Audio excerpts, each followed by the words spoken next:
Hi, welcome back, everybody. This is afternoon, May 7th, House Healthcare.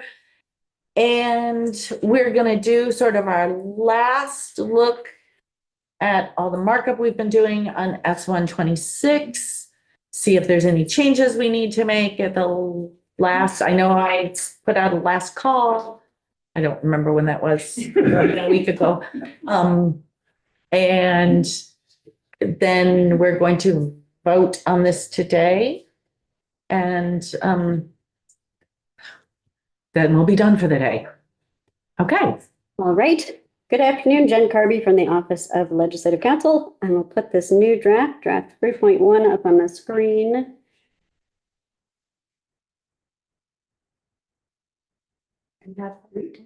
It's on our committee website. To refresh.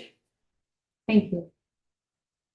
So I, again, took out all the highlighting and bold from the last draft and incorporated everything in. And so everything now that's highlighted should be new to this draft. So no changes, I don't believe, in section 1, or in section 2, which is board duty. Section 3, I made just a couple changes in the reference-based pricing language. For one, I pulled out the Medicaid, Medicare carve-out and put it as its own separate subdivision 6. So we are in subsection E, and we have the board doing all of the things that you had told them they shall or may do. So I struck it out. I struck out that specific language here in 3A because I put in a broader provision here as a number 6. The board's authority to establish reference-based prices pursuant to this subsection shall not include the authority to set amounts applicable to items provided or services delivered to patients who are enrolled in Medicare or Medicaid. Good, Eli? Yes. Great. Thank you First for your input on that. Rolls off the tongue better. All right. No changes in section 3A. That's the definition of hospital network. Section 4 is hospital duties. No changes there. And budget review. Section 5, hospital budget review. I don't think there were any changes here either. True. Yes, I just incorporated that 45 days is no longer highlighted here for the notice of reduction or termination. Section 6, I don't think we had any more changes in hospital networks either, or section 7, healthcare contracts. Very clean draft for the most part. All right, we do, I think, have a few changes in the statewide healthcare delivery strategic plan. Let's see. Identify existing services and promote added universal access. It's addition. I love that. Took out treatment barriers to adequate mental health and substance use disorder struck treatment, so we'll just say services.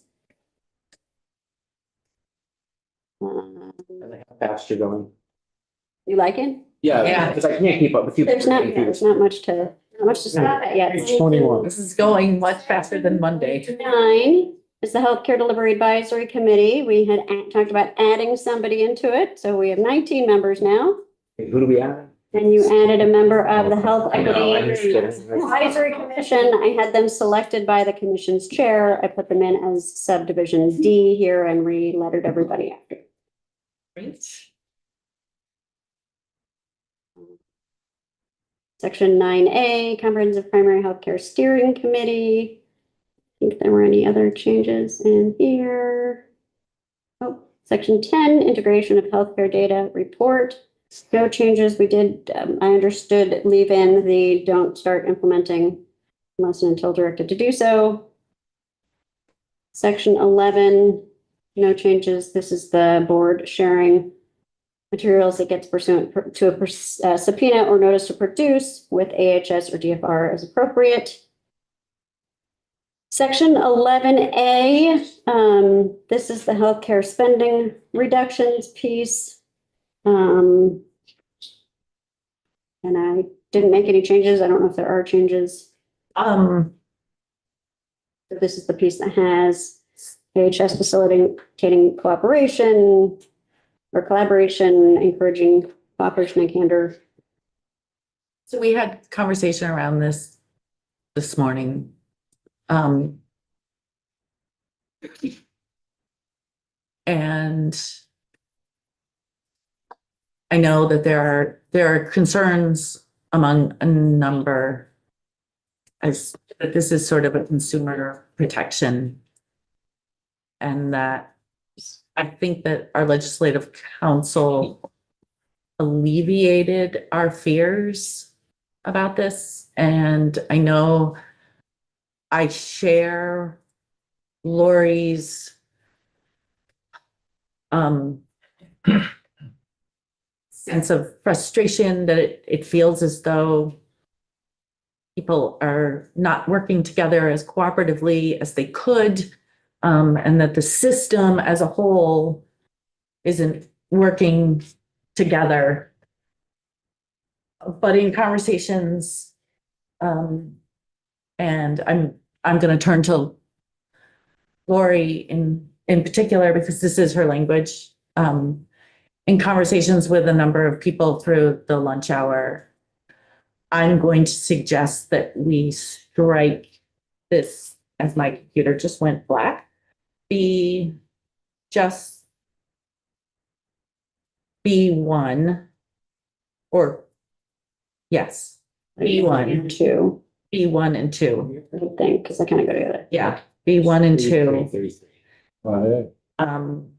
With, I don't know, I think in just verbalizing here, the legislative intent is that we would really like our Agency of Human Services to really help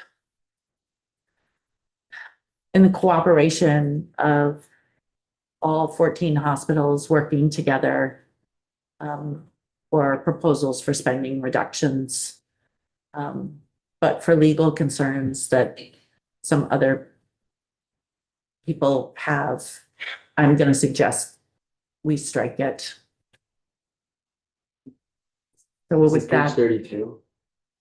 Is it page 32? Yes. yeah, would that be okay? So, yes, I understand the concerns. I think I just want to be really clear. So yes, I'm fine with striking it, Jen. I want to be really clear in my concerns, and one of the reasons I put this in here is that I'm hearing from hospitals that they are trying to do this work and AHS is not able to move as fast as they want to move. And here we are putting, saying in the public and everywhere we are that hospitals have to find $200 million. They're trying to find a way to come together and make that work. So I think to counter that, what I want to do is change the percentage in A down to 2.5, to be not less than 2.5.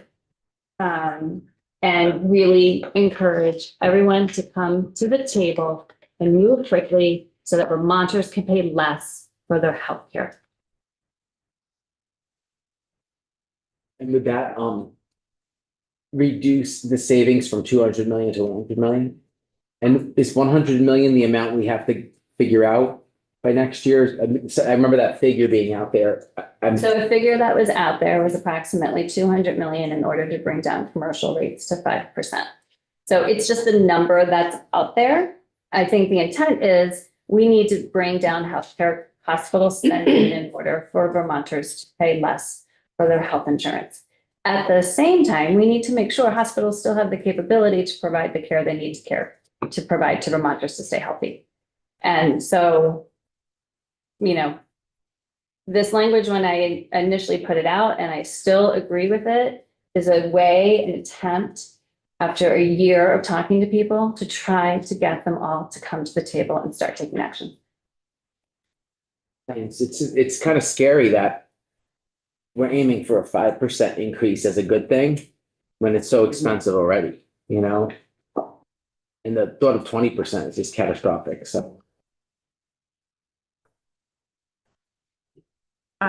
I'd be well, go ahead, Leslie.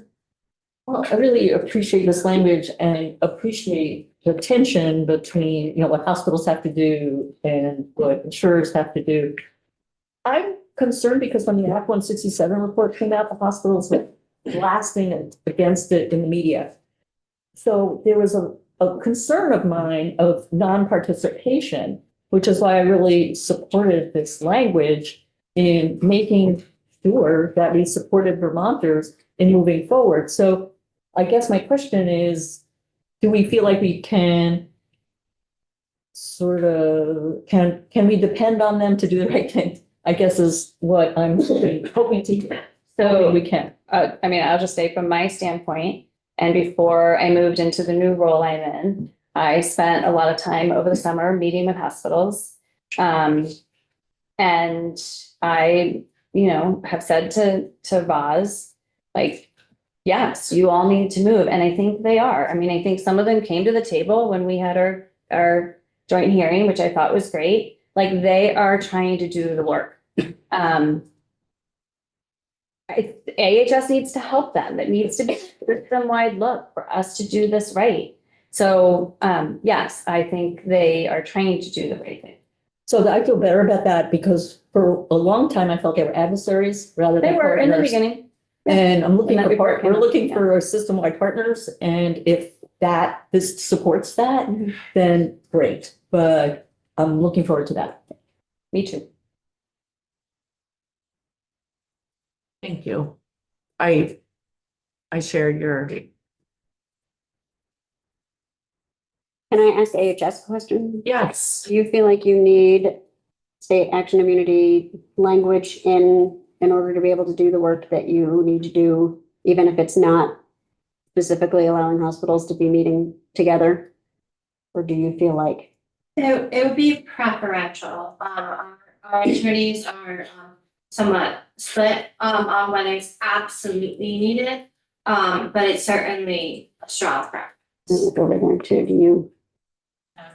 Yeah, okay, so I'm gonna just need to rework the section a bit, but I think we may retain some of it. I don't think we need to retain as much, and I guess I would leave it up to the committee to decide. We could literally just take out the piece about them meeting outside the presence of the agency and just kind of, if you still want the agency to be reviewing the proposed spending reductions for these criteria and reporting, et cetera, we could leave all of that in, or we could be less specific about it but still require AHS to supervise the process.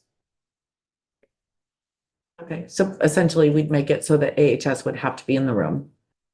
We wouldn't say, I mean, whether you say that or you don't say that, AHS has to be actively supervising, and active supervision is sort of context dependent. So they would need to be comfortable with it. In this case, there was clear legislative language authorizing meeting outside of the presence, which when the state is directing the action, when the legislature is directing the action, there seem to be fewer concerns from the courts around anti-competitive activity because the state has required something. I'm wondering if you committee want some of this same construct around looking at these 4 criteria, modifying, proving, et cetera, or if you just want it to sort of very generally say agency shall facilitate this and shall provide active supervision to provide, to ensure it qualifies for state action immunity. Lori, I'm gonna let you, so this was your language, originally. So I think I'm gonna let you make that call on what you'd like to retain. Can I think about it? Yeah. So you'll work with Jen in the next, well, 5 minutes. we'll take a break. Yeah. Yeah, go ahead. Lori, can you speak to your recommendation to bring the reduction down to 2.5 from 5, which we originally started at 10, and I agreed 10 was too high. I mean, I appreciate that we want it to be an achievable goal, but still challenges folks for progress. But can you talk about why 2.5? So my intent was to bring it down to 2.5 only because I thought we were getting rid of this language. Because I thought we were getting rid of this language. Okay. And so I really think the hospitals do need to be able to meet together in order for them to look at the system as a whole. So that's why I'd like to take some time and just think about all of this now. Right, so I think that my understanding is the proposals take out the part about them meeting without AHS present. Right, but they would still be able to meet. But they would still, right, which I think, I mean, that was my understanding. But talk about things that they can't meet. My understanding is giving this allows them to talk about things they wouldn't be able to talk about. I mean, I think you're directing the work, you're directing AHS to facilitate it. AHS would need to be supervising it. What supervision looks like is, you know, is to some extent flexible. But I think they, you know, if I were advising AHS, I would not advise necessarily having them, the parties meet without AHS there unless the legislature has specifically authorized that. So as I understand it, the part that is concerning people is the That no one hospitals is there. meeting without the state in the room. And I think you could, So then I'm not sure, and we can take this offline so we can go through the rest. So can we talk about that Yep. after? Great. Okay. But back to the percentage, I'm open to whatever the committee wants on that. Can I say something about the percentage?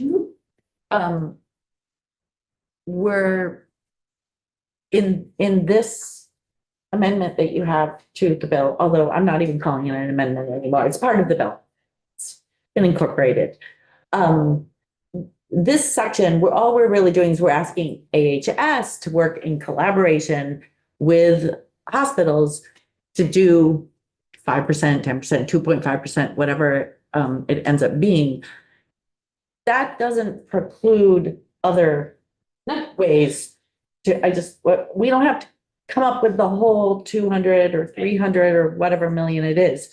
Don't forget that the Green Mountain Care Board still has authority over hospital budget review. So we don't have to fix the problem in one paragraph. Right.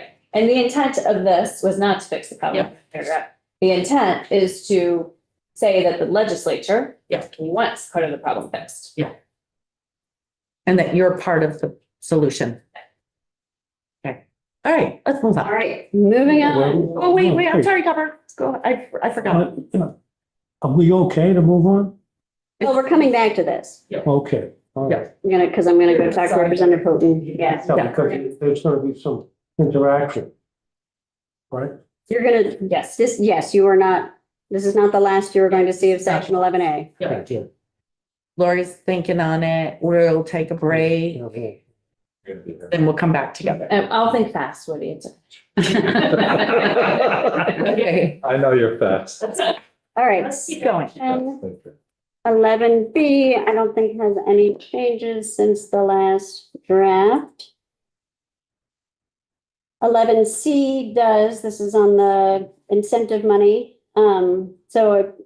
Based on conversations, since the committee last met, moved the first come, first served language. So this is still having the Agency of Human Services award grants. But now it would provide legislative intent down here after the money that these funds should be awarded on a first come, first served basis until all of the funds have been distributed. And then it asks for a report by November 15th.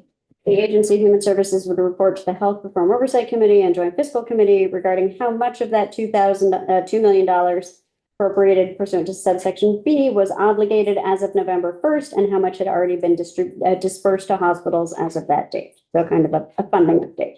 Okay, Yeah. One question. Pepper. Is there any limit at all on a minimum or a maximum that these grants can be? No, not specified here. So someone could in effect take the whole thing. That is up to the agency. The idea is to encourage them to actively participate. So if AHS gave all the money to one hospital, I don't know that that would be necessarily meeting the objective of encouraging hospitals to actively participate. It would be encouraging hospitals to actively participate. But you could hear from AHS on how they see that language or whether there's something Why not? required. How do you see distributing that money?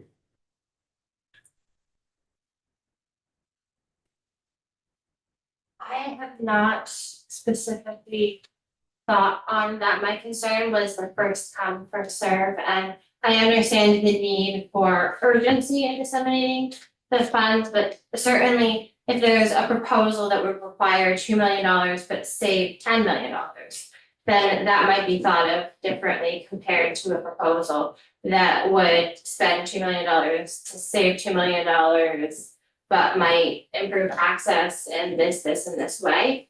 And so really within standard contracting procedures, you would have, like, that's why you have all the options in front of you at once, so that the bid review committee could examine and could think about the benefits and the drawbacks of each product.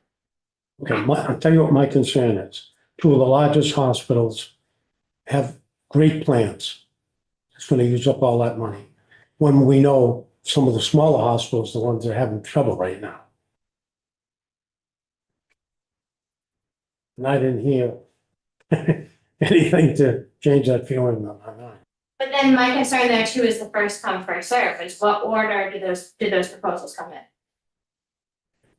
So I put this language in without asking AHS, so let's remember that. And in my thinking around it is we need to encourage hospitals to come up with some solutions. And when we had to deal with COVID, AHS found a way to be able to give out COVID grants. And so I would hope that through their work, which they're going to be a part of this, would make the assessment of what's appropriate. I have faith in them and in making sure that they're giving the dollars, the grants that will help the whole system. Thank you.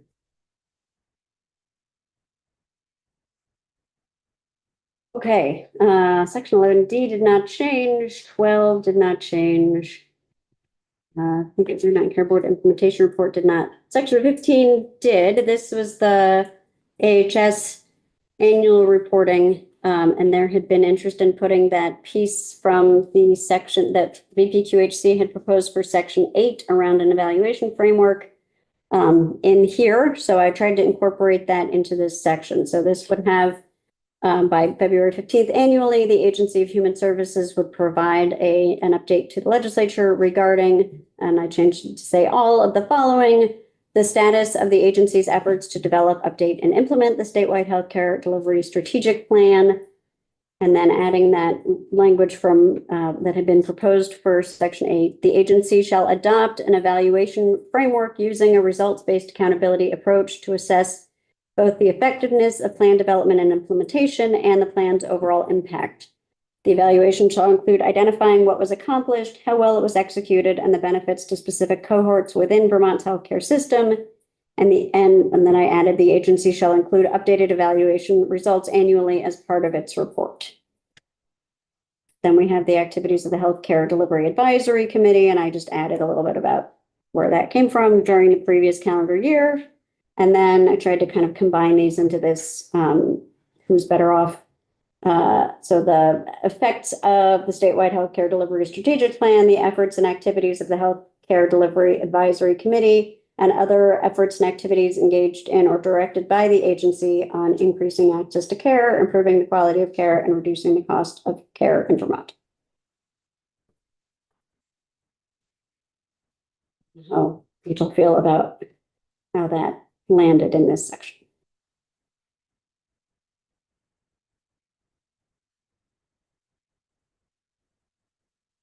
Not sure if everyone's reading it still and trying to figure out how it landed or. I think it does what we want it to do. Leslie? Is a results-based accountability approach a thing? Yes. So is it defined somewhere? It is even a trademark term, although I'm Right. trying to use it in a It's small. slightly non-trademark Yeah. way here, but Did we define it earlier on? no, Anywhere? I think it's addressed to some extent in the Chief Performance Officer statute.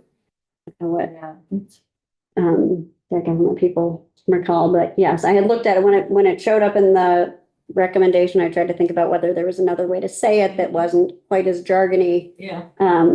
But I think because it is a fairly specific approach, it felt difficult to, yes, it felt like I was changing the proposal if I used a different term. That said, you can put in whatever you. Didn't we use that to evaluate, things that we were doing in the Human Services Committee? I We used to think, put that in there all the time, I thought.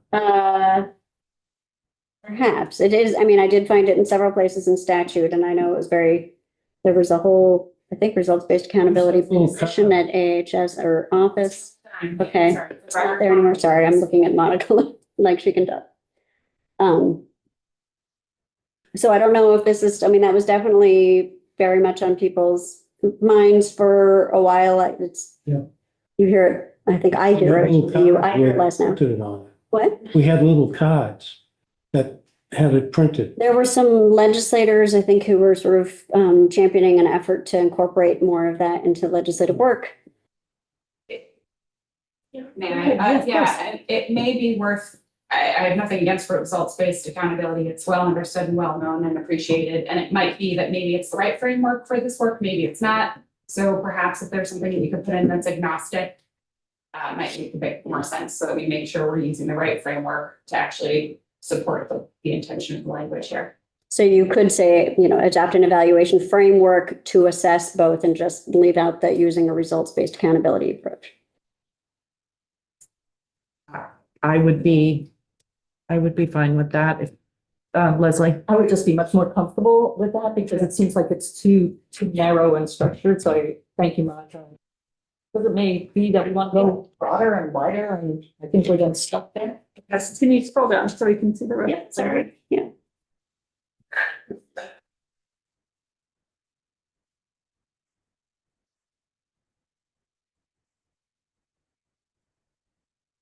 I'd rather keep the CA language, because if we broaden it, then I think that opens it up to interpretation, and people could use an approach that isn't a standard approach that's well vetted.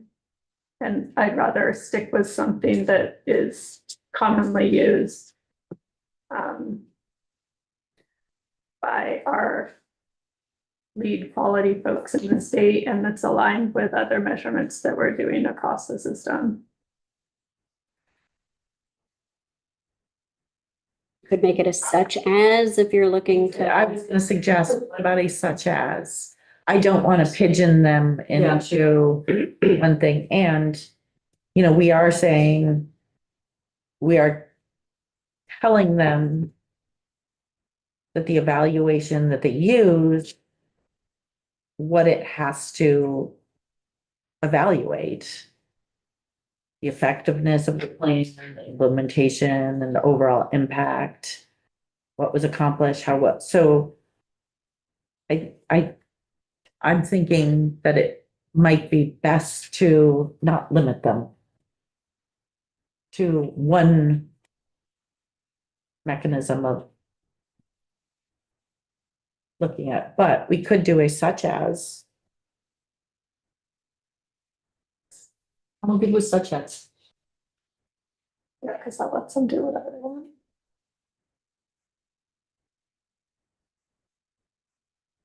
We take the integrity of evaluation very seriously. So, I think we'll certainly want to use the right framework that's going to be pretty accurate for that. To make it their own framework. Can I ask a question? Yes. Can you give some examples of ways that you evaluate, like if, not, you don't have to be super detailed, but just in the spirit of like the alternatives to this result-based accountability, what would be like some other theories or or methods of evaluation that? Yeah, so I think that's a great question. So, this language is new. I'm processing at the same time, but really we try to start with what's the problem we're trying to solve? Where are we trying to go and how are we going to get there? And so how are we going to hold ourselves accountable for each step in the process and the end result? So there's measures throughout, there's end result measures. So, for example, in our Medicaid program, we evaluate a ton of the work that we do in that. So for example, we've over 80 investments through the Medicaid program right now that we're in the process of evaluating to ensure that they're actually meeting the needs of people we're trying to serve. And the way we approach the evaluation for each one of those is actually a bit unique. Because we want to be, tailoring our approach to actually answer the question we're asking. This is not something we need to die on, but I think if in any way RBA, results-based accountability, boxed us into a certain methodology that allowed us not to actually consider something else that would be helpful in the evaluation, I just wouldn't want to miss that opportunity to provide that information and to track it if it's more helpful in measuring how our progress is going. And for what it's worth, I appreciate the opportunity that you said to update on the progress of the plan, and I think we're, we intend to be communicating about how things are going much more frequently than usually. I think they could come back. It's not working with RBA.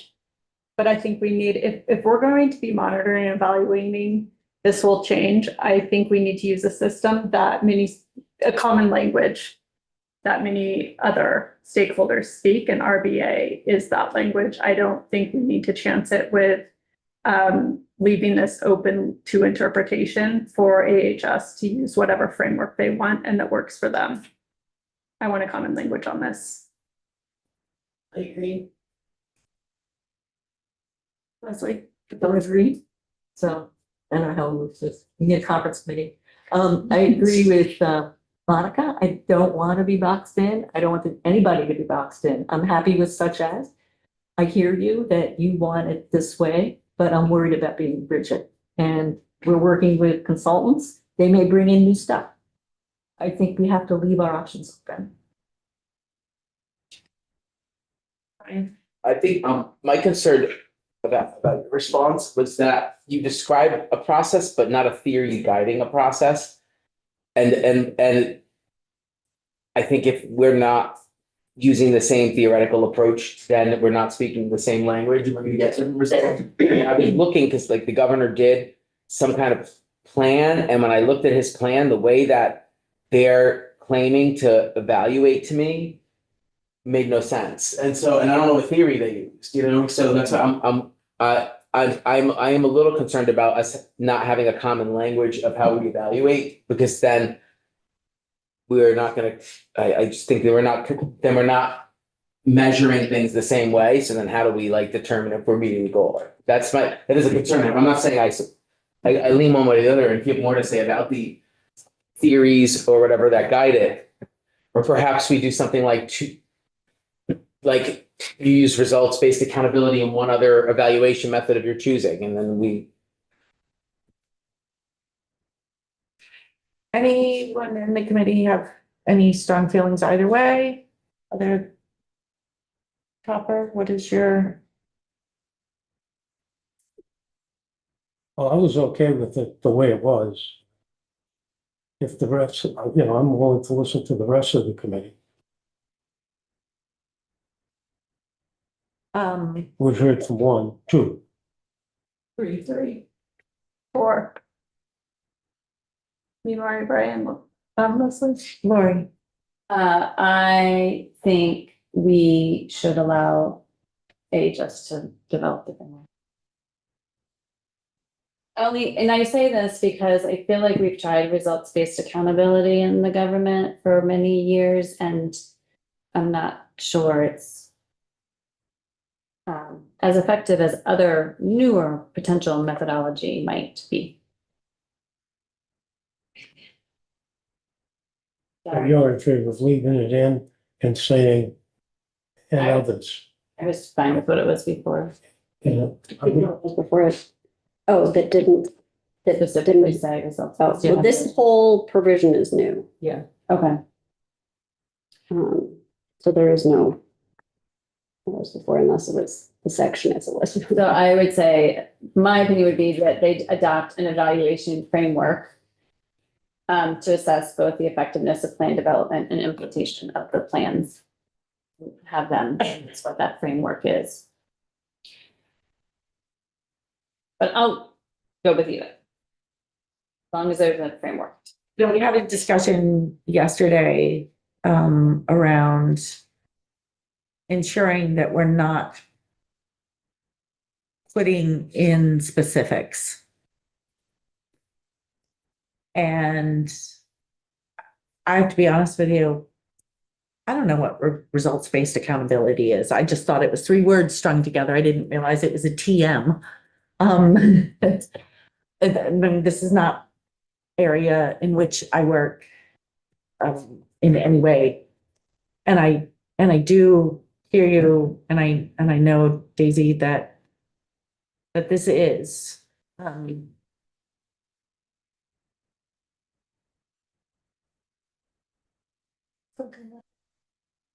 something, you know, but again, in the concept of, we don't want to box anyone into what happens if 10 years from now, that's not the best approach. What if there's a new accountability approach that's developed? Then we have locked them into this, and it precludes them from something else.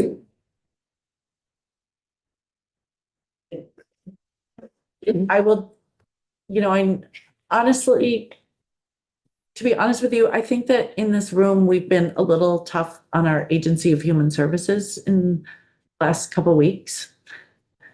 And we have an awful lot that they're reporting to us. We have an awful lot of criteria of things we want them to look at. We've all put things in this bill that we're tasking them with doing.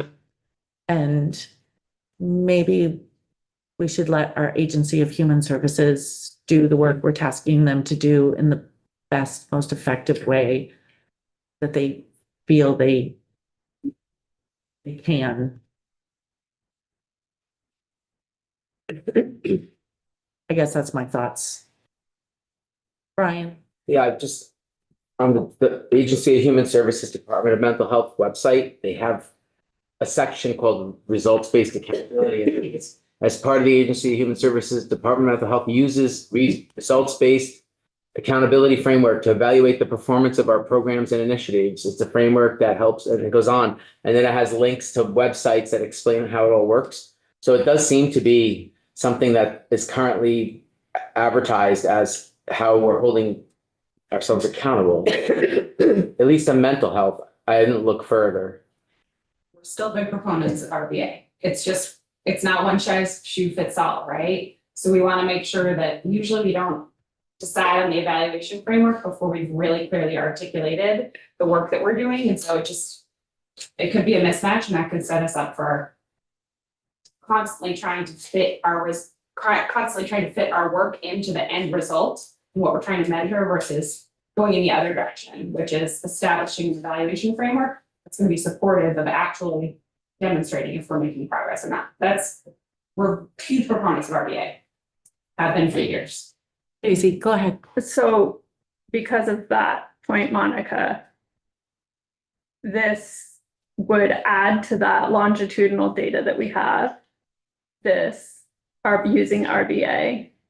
We're trying to use RBA because I'm sure that we will revisit this legislation next year and make improvements on it. Attempting to use RBA for the framework also would complement Section 8, where so much of our quality is in this piece, right? I don't know if you had a chance to look at Section 8. We've not had a lot of time to, I guess. That is all based on RBA. Which is why I don't think it's needed here. There are other evidence-based methodologies out there that are available to us. It just feels short-sighted to not be open to other methodologies. Let's see another one here that you use called, I don't know what this is, performance indicator project. So it looks like they do have at least 2 different methodologies on their website. And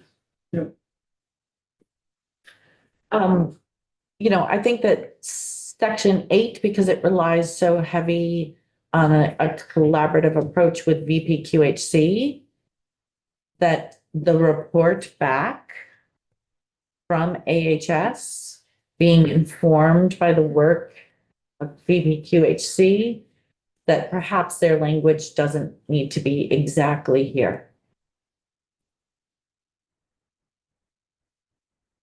I'm gonna recommend that we,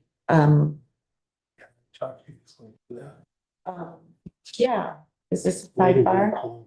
Oh, Eli, Oh, I was just gonna suggest, the option to include something like, or another evidence-based methodology.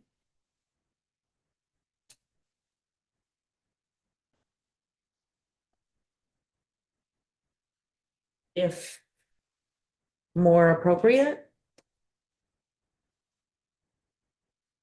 Would that get to it? Like using Eli's language and then saying, or another if more appropriate?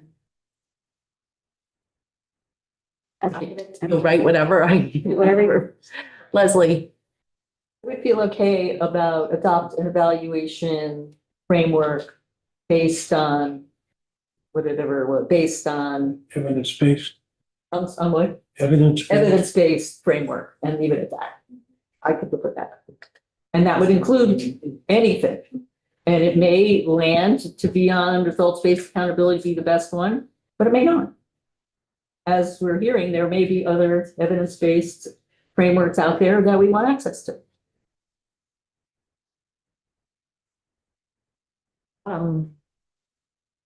Daisy, do you have? I've already weighed in. Those are my thoughts. How, This is pretty important. How about other people that haven't weighed in? Let's hear from them. Okay, I'm gonna be upfront. I haven't said too much about this because I'm voting no. So y'all know right up front. But right now, I just feel this business, we're micromanaging. We got an agency. Put their head to the grindstone and we make sure it gets done. But, you know, we can bicker all day how we want to accomplish the same thing. So. thank you, Helen. I agree. I think we're getting into the weeds. What changes that Jen has already made, I think are fine with me. But I'm not an expert on this particular accountability approach. Wendy? I'm with them. I think, I mean, I was watching Brian bring up the evidence-based and what was the other one? Some long-winded thing that'll be outdated in Yeah. 5 years. And who knows what technology will bring down. I believe AHS is taking this very seriously. I really do. I think we'll see where it goes, but I don't believe that they're not going to take this seriously. Brian, leave results-based accountability or change to something less restrictive? I lean towards less restrictive, but if we're worried about the future, we should just tell them to start using AI now. I knew that was Okay. coming. Sorry, I had to break the tension. I'm not totally joking. I No, think someday we're gonna be using it to do this stuff for us. And it's gonna do it better than us. As I said, I was okay in the beginning, but leaving it open for them to make the decision, it's okay with me. The thing that I want to make damn sure of is we don't run into a situation where people are sitting on their hands because they can't figure out what to do. Yeah. That's what I'm worried about. Deb? I tend to follow them. Who's them? Penny and Woody. Mari? Already spoke. Oh, okay. I'm sorry, I can't remember what you agreed with Daisy. Yeah. Leslie, you, Yeah, I'll just say, I think it should be more neutral, just a evidence-based approach and just leave it at that. Lori? I agree with Leslie. Okay. During the break, I'll work with Jen and we'll make it more. Just, I'm not attached to language being in there, but it'd be nice if whatever framework they choose, they explain to us why they chose it. Like, you know, in other words, if it's not gonna be results-based accountability, why not? And why are you choosing the framework you use? I think that that's fair to ask, like, it's just. That's the thing, they're not even telling us why they don't want to use RBA after having used it for years. Right, so what I'm saying is if there's a way to say, make your choice and explain to us why you chose this, that's just accountability. It's not like we're asking too much for something to tell us why they evaluate it the way they do. Okay, I'm gonna move on from this piece. That's it. That is the end of your changes. That's it. Yeah. All right, It's like the not happy ending. okay, so let's take a 15-minute break. 15, 20. Jen, how much time do you need, really? Gonna depend on what you all want me to I do. feel like you deserve a month after I this. know. Yeah. I know. So Yes. let's come back at 3:25. And then and at least be back here ready